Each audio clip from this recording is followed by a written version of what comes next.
Hey everybody, your boy Steve-O here from Serpentonics. Rats! I'm not getting bit, no. Ah, oh. Didn't bite me. Get back in there. That was kind of a stupid way to start off a video, but yeah, as you can see, I'm in the rat room cleaning, doing all kinds of nonsense. I gotta replace the food. That freaking water bin up there is getting filled again. I mean, it's probably second or third time in the last 2 weeks, 3 weeks. These freaking rats are drinking way too much water.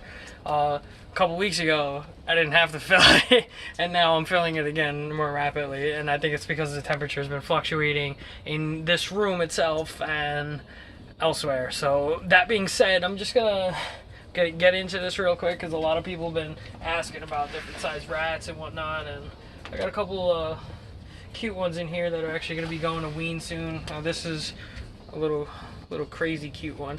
She's cute. Obviously, mamas are getting crazy up in here too. So I'm going to break this down really quick because someone did ask me.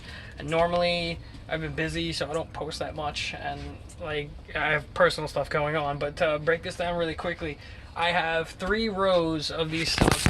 Oh God, why did I do that? That was such an accident. I didn't want to do that.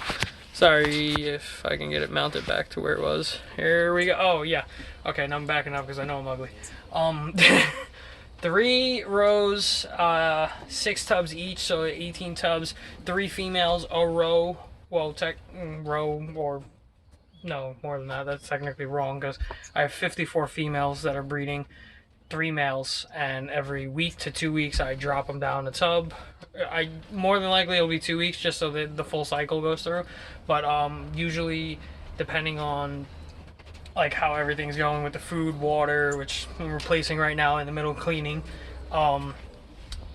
every 2 weeks I drop a male down and then wait 2 more weeks, drop them at the end, and etc.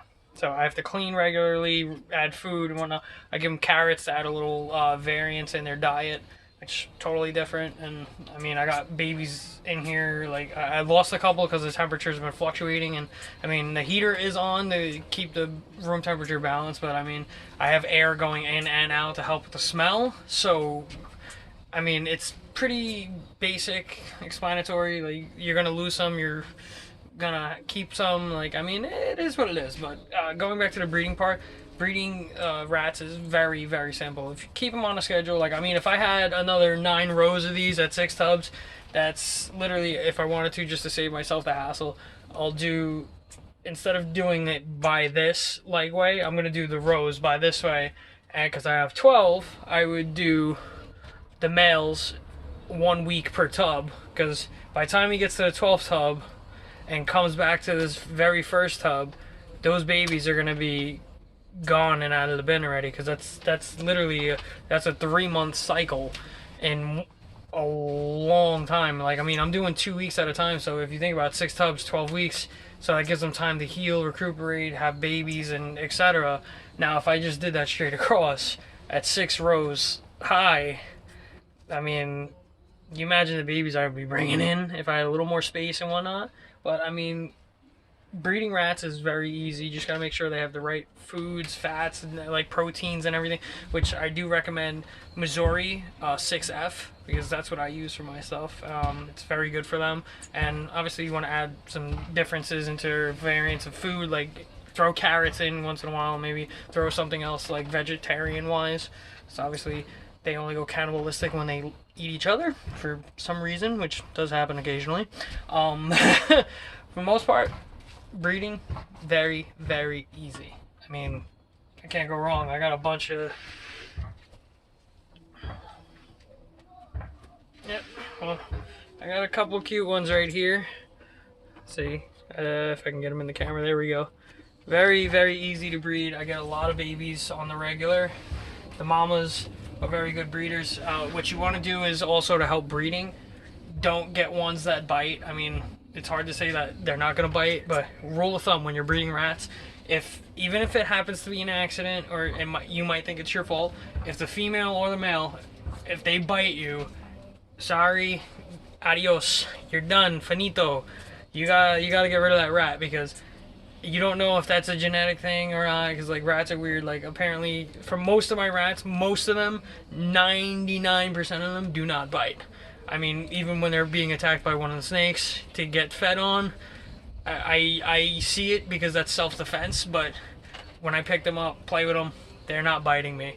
Occasionally I'll get like a nibble, but there is a difference between a bite and a nibble. You can tell right away. So when breeding rats, if any of them bite you at any point in time, I mean, like if it's a small one, oh, you're gonna end up killing it and feeding it off anyway, probably, because you have a bunch here. But if it's one of your breeders, like the big females or one of the males, just take the advice, get rid of it, because you don't know if that might be something in its genes that carries down is like aggression.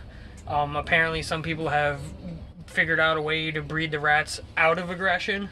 I mean, most of my rats are pretty friendly. I sell some of them as pets and whatnot. Everyone likes Lightning, Albino Lightning. I got a rat paradox, which that one's not going anywhere. If someone else wants to buy a baby down the road, that's a different story. But you have all types of different type rats. Hairless rats.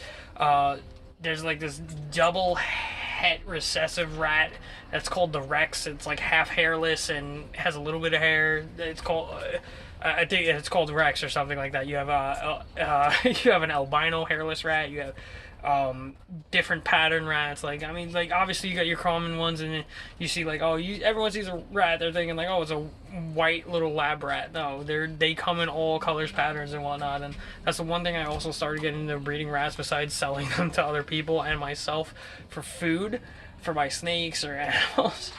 I get some crazy shit, and I mean crazy. I mean, that rat paradox one has been awesome as hell, because like it looks like you would think it looks like where is it?